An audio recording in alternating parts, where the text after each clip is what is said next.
প্রেম মানে শুরু শুরু অনেক মজা, একজন আরেকজনের থেকে চলে গেলেই মনে হয় অনেক বড় সাজা। এর মানে কি জানো?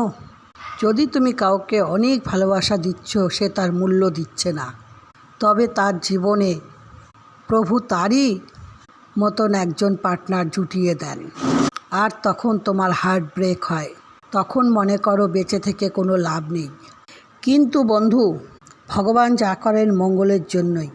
এর মানে তোমার ভালোবাসার মূল্য বোঝার জন্য তার লাইফেও আরেকজনকে জুটিয়ে দেন প্রভু। তুমি ভাববে, আমার সঙ্গে কেন এত বড় গেম খেললেন প্রভু? প্রভু চান না তোমার সত্যিকারের প্রেমকে কেউ অবহেলা করুক। সত্যিকারের প্রেমের মূল্য সবাই দিতে পারে না। তাই তোমাকে এটাই বুঝিয়ে জীবনে আগে বাড়ো। কি ভুল জায়গায় তুমি ইনভেস্ট করেছো প্রেম। হরি ওম।